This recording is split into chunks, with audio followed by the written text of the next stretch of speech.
ready? Go for it.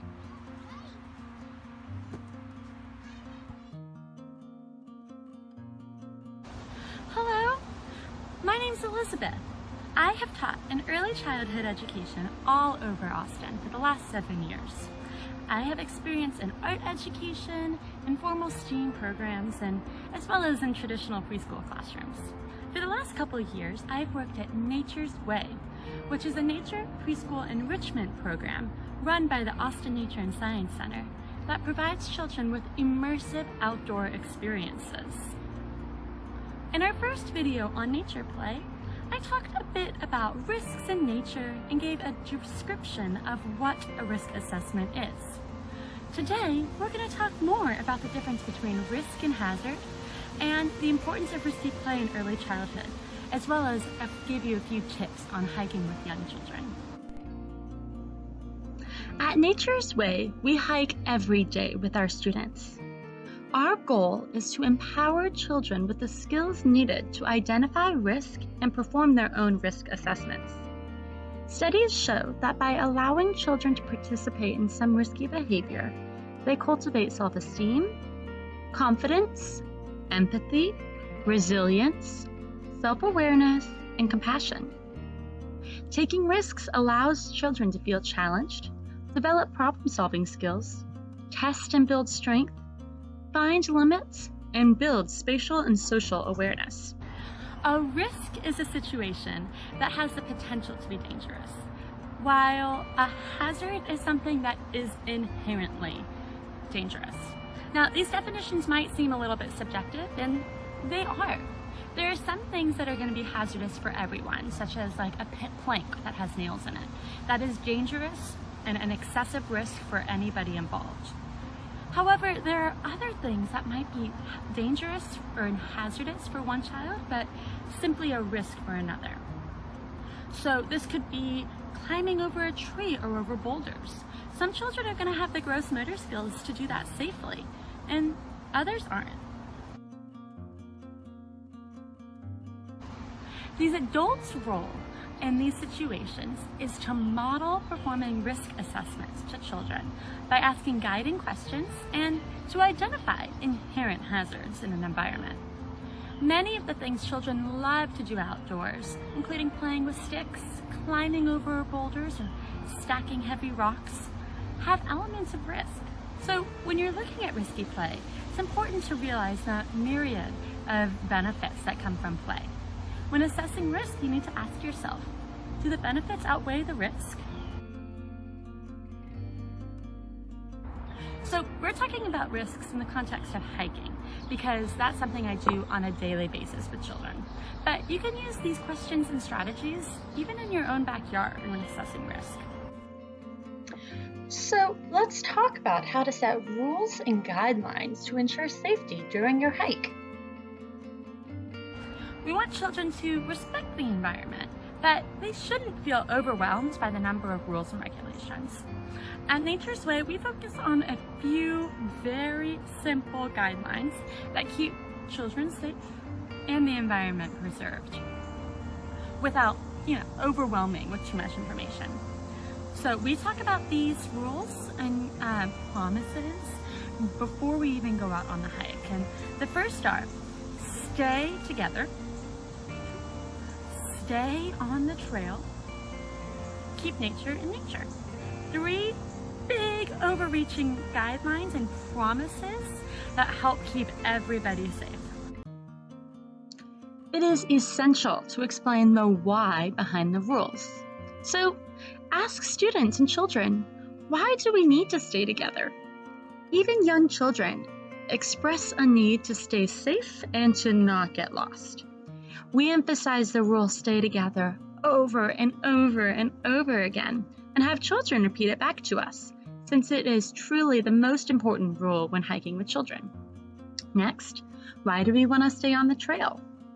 This too can be explained by children by asking guiding questions. What might happen to the plants if we walk on them? Who might live in those grasses? Lastly, and often the most challenging, leave nature in nature. Adults can ask questions like, Who else might like to find this fossil? Or can you think of an animal who might like to eat these berries? We want children to find, sort, and play with natural items, but we only take pictures home with us. I find that if we focus on this promise before even going outside, children are satisfied with taking photos of their treasures and leaving them in nature. Sometimes we might find a special spot and see if it's there when we come back next time for a hike. Weather is another thing that we have to be conscious of in our outdoor experiences. It can be definitely risky and often hazardous. We all know how terrible it is to be stuck outside in 100-degree heat in Austin. So it can be helpful to work together with children to assess the weather each day and think about how we can mitigate that risk. We can ask questions like, what is wonderful about the rain? What do we need to be mindful of in the rain? How will we be safe outside today? This line of questioning builds early science skills in young children by encouraging them to make observations and think critically. This also includes them in the conversation of rule creation and explains the why behind your concerns. Wearing the right kind of shoes can also be very challenging. Sometimes children only want to wear their favorite sandals that have no grip on the bottom. Talk about the activities that you're going to do that day. Are you splashing in puddles or climbing over rocks? You need a different pair of shoes for each activity. One option for navigating these arguments is to pack a few shoe options with you for the hike. That way your child can test out their favorite shoes and see how they are slipping or tripping and that these shoes aren't appropriate. By allowing children in on the conversation and to experiment with different options, they grow in awareness, confidence, and have reference points for the future. It's also important to check the radar before going out on a hike. The weather apps on our phone can be helpful, but often can miss local storms. NOAA, the National Oceanic and Atmospheric Administration, and Weather Underground are two reliable sources that have quality phone apps. Surprise storms can certainly ruin a hike and be hazardous, so I encourage you always to check the weather first. So we've talked about different strategies to help support children before going out on the hike. So let's talk about what that hike can actually look like. As an adult, the first step is to assess the area that we're going to go into explore. We're going to tend to our own fears and kind of what areas we're concerned about before we can support children. So the first thing is we're going to notice any landscape features such as water, steep hills, maybe some visual obstructions. We're going to look for any flora and fauna that might cause harm, such as an ant pile or maybe some poison ivy. We need to see if there's any trees that are going to be unsafe to climb and whether there's any biohazards in any litter. It's important for adults to know the hazards are around so we're not caught unaware. This is much easier if you're repeatedly visiting the same spot over and over again, and definitely more challenging if it's a brand new location, but it's important to take that time. I like to narrate what I see to children as we're making our observations. Ooh, I see that there's some trash over there. That looks pretty dangerous. Let's stay away from this area. Or that rock looks really slippery. How can we get around it safely? This again is encouraging children to think critically about their environment, and you're drawing their attention to the things that are making you feel nervous. So this can be considered a dynamic risk assessment. We are first defining the hazards, then we are making agreements or guidelines or rules, promises with children, kind of whatever you feel comfortable with. So we're agreeing we are not playing in this area because there is trash there that is dangerous. And the third step is to allow children to play for a bit. Now, the fourth step is to reflect. Should we find were our agreements or promises easy to understand, or did you find more hazardous touch that we need to make everybody aware of? As we were exploring, noticed that one of the trees is pretty wobbly and not safe to climb. Risk assessments are ever changing, so it's really important to model that for young children.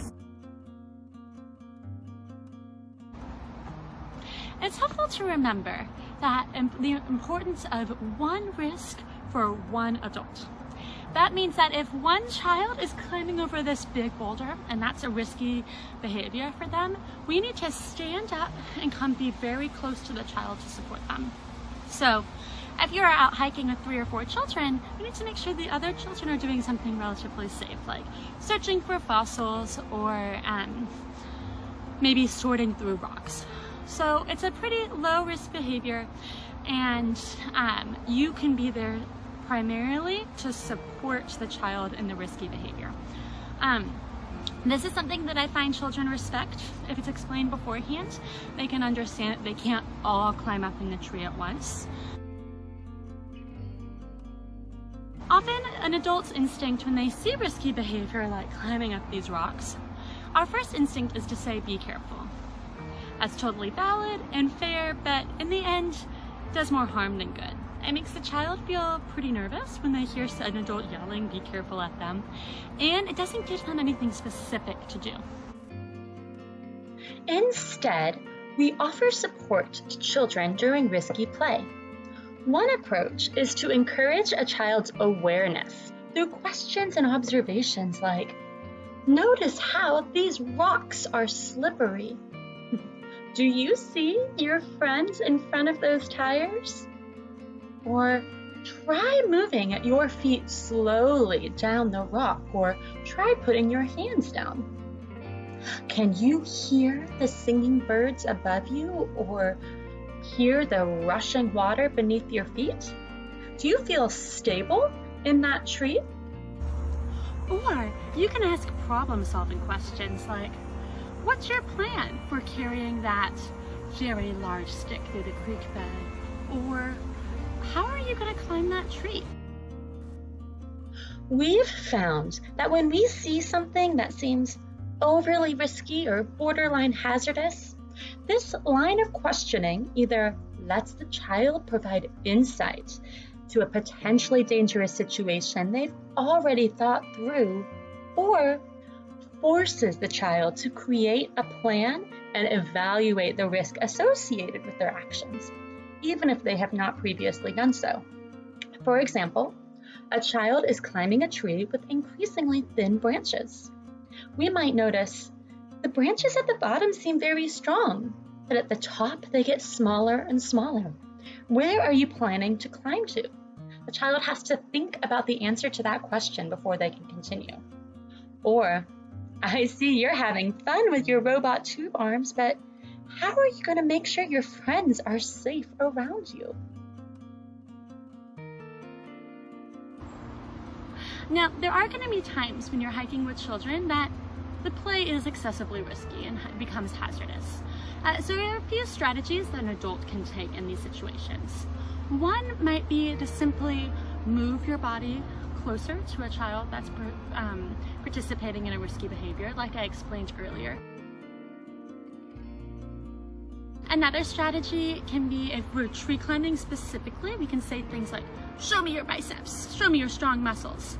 Now, if a tree's limb is smaller than their arm muscles, it is not strong enough to support them. So this gives a child the opportunity to sort of compare and contrast and make the decision for themselves.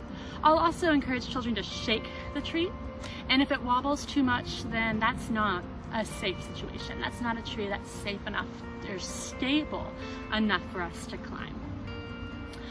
Another thing is we never actually lift children up to certain areas. So I'm not gonna lift a child up on top of this rock or on top of a rocky wall. And that's because if a child's not able to get up by themselves, if they don't have the gross motor development to do that yet, they're not going to be able to get back down. And that means that's a hazardous situation. They need to have the independence to get up and down somewhere. This also promotes a growth mindset and sort of like a not yet attitude. By praising efforts and acknowledging what a child was trying to do. Wow, you worked so hard trying to get up that rock. We're teaching children that they're on a learning curve and that they might not be able to get up here yet, but they will in the future. This encourages children to try again and sort of practice pulling themselves up in different situations to build up this strength, and encourages resiliency. Like, we're gonna try again next time. If something's too big or heavy, so such as if they find a stick that's larger than they are, or a rock that fits in their big arms like this, we're gonna encourage, ask questions like, who else can help you move that rock or that large stick? We want children to practice building their strength in their arms by lifting heavy things, but once it becomes larger than their body, that's a hazard. A large stick you can't control once it's longer than your body. You need somebody else to help you support it. This also is going to build social skills and force children to have to sort of talk through the problem and work together. Adults can also redirect play by joining in and taking it in a different direction. Sometimes rough and tumble play can get way too much, so adults can join in and kind of change the direction of the play. Maybe instead of playing superheroes fighting each other, we're gonna go help an animal. So I'm gonna jump in as another character and say, hey friends, look over there. There's a cat stuck behind that rock. Can we work together to help them? I try not to use that technique too often since it's disrupting the children's independent play and how they're building social skills together, but it's a really helpful tool to have in your back pocket. Lastly, sometimes it will be necessary to stop the play and discuss with children the situation using the dynamic risk assessment. This means we're going to reflect on our earlier assessment. Do we need to add a guideline or a promise? Explain a why behind a rule? Again, this is an opportunity to narrate your thinking and encourage children to brainstorm solutions. I hope you have a greater understanding as to what risky play is, why we should encourage it, and what strategies you can use when hiking with young children. Happy hiking!